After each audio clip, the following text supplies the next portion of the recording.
Hi, I'm Gary Ford from Tiger Hobbies Limited.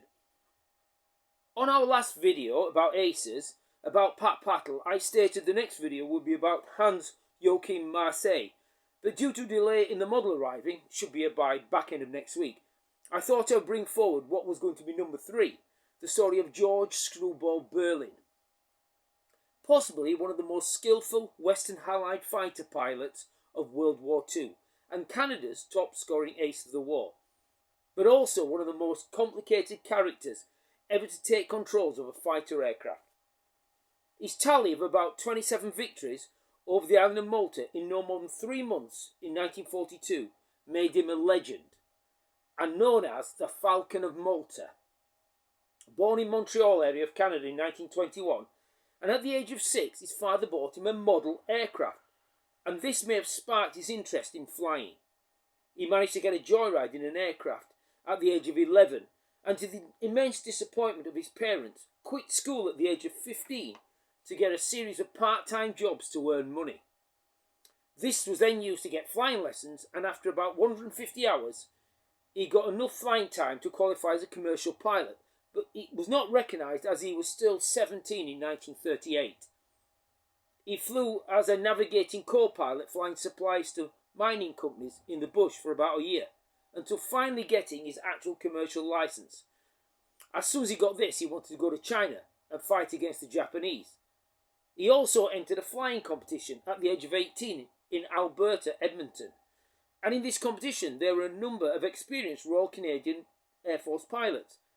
The young Beurling won the competition and offended the RCAF pilots in his acceptance speech, saying, "Is this the best you have? Have you not got better pilots that can fly against me?" This incident did not endear Beurling to the Royal Canadian Air Force, and this would come apparent later.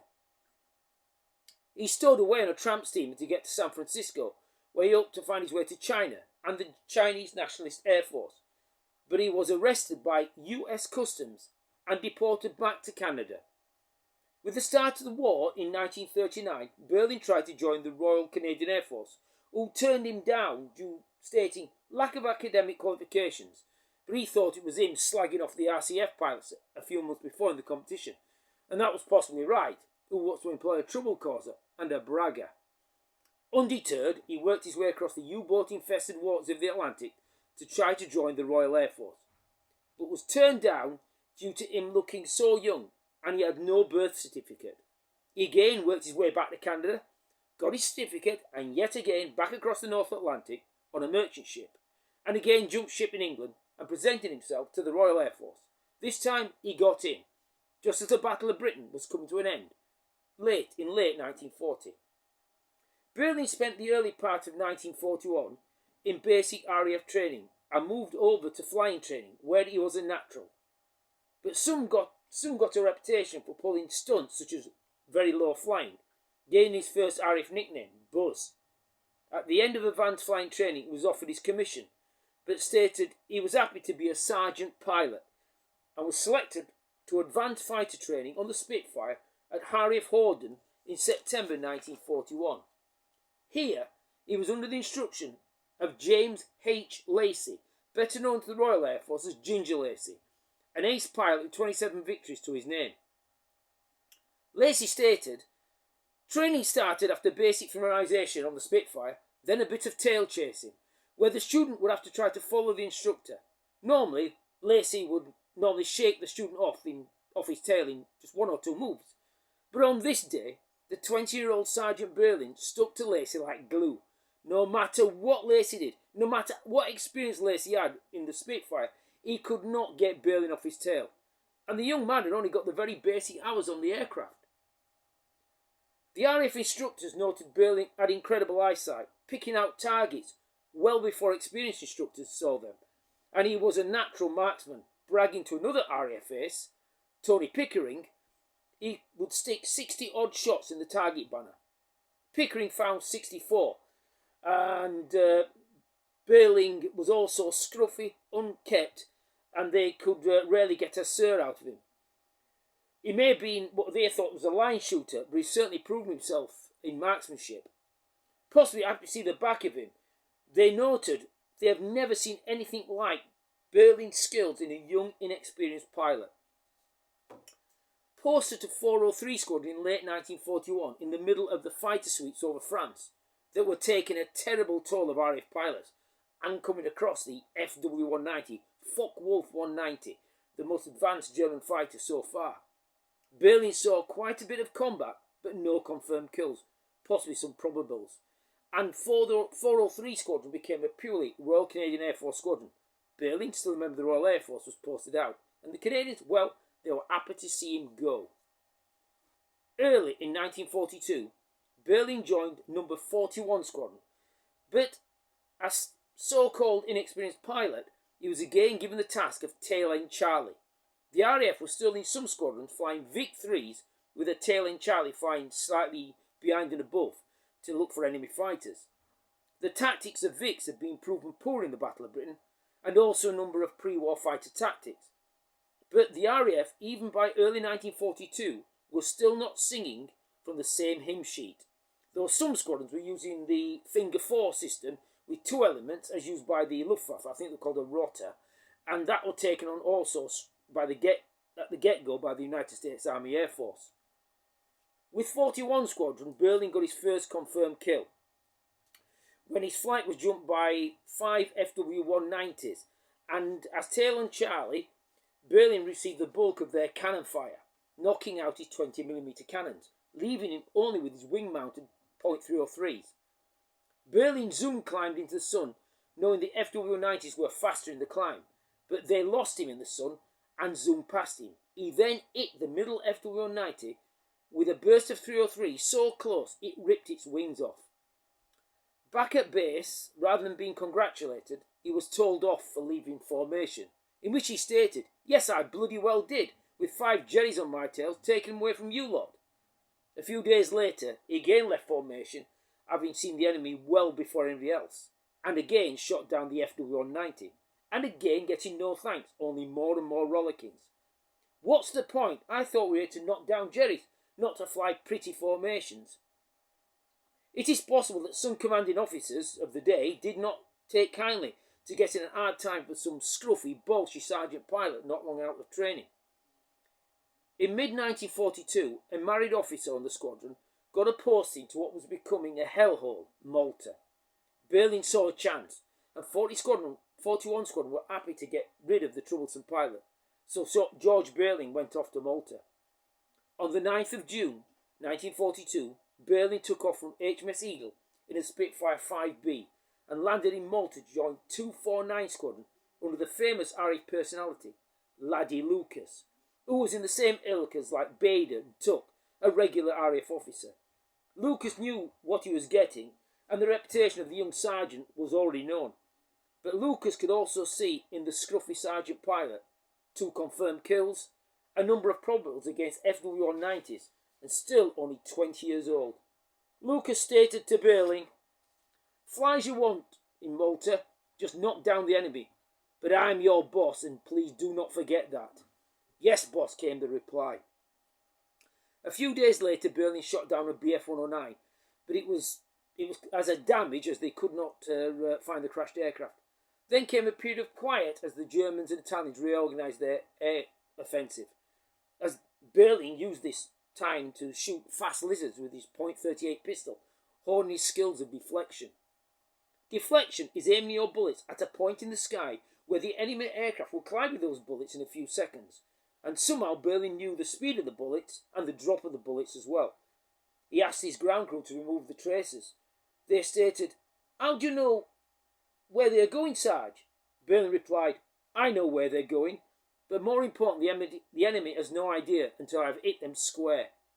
The problem with tracer, if your initial aim is not true, the enemy pilot can see the tracers going past his aircraft and can take effective evasive action. By early July 1942, the air action over Malta resumed with vengeance, and Beurling got 2 Italian Macchi 202s and a Bf-109 in one day, making him an ace, with his previous victories over the FW-190s in the UK. The rest of the July 1943 was known on Malta as Beurling's July Blitz, where his tally went to just 17 in a few weeks, and the award of a Distinguished Flying Medal, DFM, after 8 kills, and a bar to the DFM by the end of July 1942. The nickname the Falcon of Malta was being bandied about by press in the UK, Canada and Malta. To the embarrassment of many, the Falcon was just a lowly sergeant pilot of 21 years old, so the Royal Air Force and the Canadian government wanted him commissioned. So on the 30th of July 1942, he was offered the rank of pilot officer, but told them politely to stuff it and was happy to continue as a sergeant. He received another nickname, Screwball, due to his strange behaviour noticed by other pilots. In August 1942, Beurling was struck down by the Malta Dog, a vicious form of dysentery, gaining only 1.5 victories in that month, spending most of it in hospital. He was also shot down with a minor injury as well. He was also finally encouraged while bedridden to take his commission. He was bedridden with Malta Dog for the rest of August, as I stated, and lost 50 pounds, and he wasn't a big guy to start with. But by September 42, he was back flying and knocking down the enemy in good numbers. And in early October, he shot down 8 in 5 days, known as his October Blitz. He was awarded the Distinguished Flying Cross, and on the 14th of October 1942, while leading Spitfires against Ju-88s and Bf-109s, he claimed a number of damaged, but was shot down himself into the sea, hitting what he thought was almost 600 miles an hour in the dive, bailing out at not much more than 500 feet. He had been shot down 3 times before over Malta, but this time he was badly injured. He was awarded the Distinguished Service Order for his 27 kills over Malta, and was evacuated to the UK via Gibraltar in a B-24 Liberator that unfortunately crashed just off the runway at Gibraltar, killing many on board, but Beurling managed to swim ashore with his foot in plaster from the crash in the sea. Beurling lived for air combat, but the Canadian government had other plans, and the Canadian Prime Minister Mackenzie King sent him on a bond tour in early 1943. It was here that his complicated character came out. He was not a public speaker and felt uncomfortable in any form of company. His speeches were often told of gory details and how he loved killing the enemy, even to school children and younger audiences, which did not sit well with the Canadian government or the Royal Canadian Air Force. In mid-1943, he was sent to be an instructor with the RAF, but just did not want to be there, as somebody who wasn't very good at social communication. Being an instructor is no good for him. So in September of 1943, he was posted to the Royal Canadian Air Force Squadron number 403 that he'd previously flown with when it was still RAF, flying the new Spitfire Mark 9, where he scored another victory over an FW-90, but he was continually in trouble with the station and squadron leadership and was threatened with court-martial. He was just given one more chance, this time with RCAF 412 Squadron, and he again scored another victory over an FW-90 flown by a young hunting officer or a corporal pilot, this time his 31st and final victory. He again clashed with his squadron commander and was soon grounded after too many stunts like flying low of the station headquarters. Sent back to Canada in April 1944, he was discharged quite soon from the Royal Canadian Air Force, and Canada's greatest air race of World War II, the Falcon of Malta, with Distinguished Flying Medal and Bar, Distinguished Flying Cross and DSO, spent the rest of the war wandering aimlessly. Even marriage to a lady he met on a bond tour ended after only a few months, and at one point was found begging on the streets of Montreal. Some folks are born for war and cannot cope with peace, and George Buzz Screwball Beurling was one of those. Today's behaviour will be recognised as possibly on the spectrum or some form of personality disorder. This is one of the saddest stories of an air race of World War II. A pilot with such talents in the air, in air fighting, that it could be almost called freaky. He could see you at 350 miles an hour 5 or 6 seconds before you saw him. His brain was calculating the trajectory of the bullet and the angle of deflection better than any aiming device, which was shown when he downed an enemy fighter over Malta from almost 1,000 yards with full deflection, that the gun camera did not even pick the fighter up. And in one instance, he told the briefing officer he took out a Bf-109 and killed the pilot with 5 or 6 cannon rounds under the cockpit. When the crashed Bf-109 was found, the pilot was dead and there were 5 20mm rounds under the cockpit. In 1948, while wandering in Canada, he was found by intelligence agents of the soon-to-be State of Israel, and asked him if he would fly P-51s or Spitfires, but first he would have to steal them. For a war dog like Beurling, he could not resist, but he would never fly fighters for Israel. As the transport plane he was flying and carrying other volunteer pilots crashed in Rome and all were killed. George Beurling is breathing high for Israel, as no one would claim his body. In fact, his body remained in a coffin in a warehouse for the best part of 2 years, till eventually it was sent to Israel and buried in 1950. There is no doubt Beurling made Malta, and Malta made Beurling. Some say that the air fighting over Malta made the Battle of Britain feel like a tea party. RAF pilots were going up against massive odds and coming back to flies, poor food, little sleep and the Malta dog. Malta was the most bombed place on earth, and the people of Malta were awarded the George Cross, or the island of Malta was awarded the George Cross by King George VI in recognition of the horrors they withstood against the German-Italian air fleets. George Beurling was one of the most famous, along with Adrian Warburton, the famous recce pilot from Malta, subject to a later video, and many other air racers who held the island of Malta and turned the tide in the Mediterranean. Rommel's forces were starved of fuel and ammo after strikes from Malta once the island was secured, after bitter fighting in the air and the sheer bravery of the merchant convoys and Royal Navy ships battling their way to Malta in such operations as Operation Pedestal. The story of George Buzz Screwball Beurling is one of the saddest we tell of a World War II fighter ace, talented to the point of freakiness, but a young man who could not cope without combat flying, and who today it is speculated that he may have been high functioning on the autism spectrum. But that's today. Back in 1940, there was no such diagnosis. To his fellow pilots in Malta, he was a loner, did not drink, did not smoke, did not partake in any squadron social life, thus given the nickname Screwball for this and other very odd behaviour. Others argue he was highly eccentric, intense individual, whose traits were magnified by the extreme stress of war and the subsequent trauma. Malta was a specific set of circumstances that a pilot like Beurling could thrive. Back in the UK, he would probably eventually end up in military prison if he continued with his behaviour.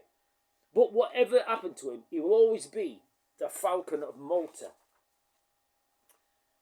In front of the camera is a selection of models, starting with the Hobby Master diecast HA7464-148 Spitfire Mark 5B Trop in the markings of George Beurling, currently in stock at Tiger Hobbies. Note the colour is an azure blue underside and a darker grey blue on top. Air Ministry pamphlet stated what colours and markings aircraft had to be painted, but in some theatres that went out the window. In front of the die-cast model is the instruction sheet from the Edward Malta story, showing most of the Spitfires were in unauthorised markings. So we'll have a quick look at some of these markings. I'll just turn the pages, and as you can see, all of them are kind of bluey, greeny colours. Very few of them are actually markings directly from the Air Ministry pamphlets. The only one, I think, is this American here that's got the standard Royal Air Force tropical land scheme of dark earth, stone and azure blue underneath. So let's look at some of the plastic kits with us today as well. All generally what we call Mediterranean subjects. So to the bottom left, you've got a 72nd scale Hurricane Mark II-D from Armour Hobbies. Fantastic, fairly new model company. Just above that is a 72nd scale Messerschmitt twin set from Edward. This time a Messerschmitt 109F, yellow 14, that Avachi pilot Hans-Joachim Marseille. And below that, a SM-79 Spadero by Edward. This is from our archive, this is no longer available. But I'm led to believe that Talieri are bringing out a brand new tooled 148 SM-79 Spadero this year, so we're looking forward to that. Just next to that is a nice combat set in 72nd scale. Really good value at $29.99. Comes with a really thick book and two aircraft from the Desert War. So you've got a P-40E Warhawk, or what the Royal Air Force called the Kitty Hawk Mark 1A, and a BF-109 F4. Again, possibly in the markings of Hans-Joachim Marseille. Below that is the Edward Malta story that we show the instruction sheet from fantastic kit that's we've got a few left, and it will be coming back into stock. It's got markings or Spitfire VB Trops from all the major aces in the Malta campaign. Just to the top right, there's a Spitfire Mark 9. This is the aircraft that Beurling would have flown possibly towards the end of his fighting career during 1943, before his return to Canada and discharged from the Royal Canadian Air Force. Below that, and I'll just move this box back so you can see a little bit more of it, is a Tamiya 148 Bristol Beaufighter in the colours flying from Malta. And you can see it's attacking a German merchant ships that were taking stores from Italy to Rommel's force in North Africa. And again, just to the right of this is another fairly new kit from Armour Hobbies, and this is a Hurricane Mark 2B Trop in 148 scale. Before the Malta got the Spitfires, they had the Hurricanes that struggled against the Germans, and before that they had the Sea Gladiators, famously Faith, Open, Charity. This, I think, has been blown a little bit out of proportions, but early on, literally, they only had a few Gladiators and Sea Gladiators to defend Malta. So once again, thank you for taking time to listen to this video about George Screwball Beurling. Our next video will be go back to number 2, which will be Hans-Joachim Marseille, and that will be coming next week when his diecast model arrives. So once again, thank you.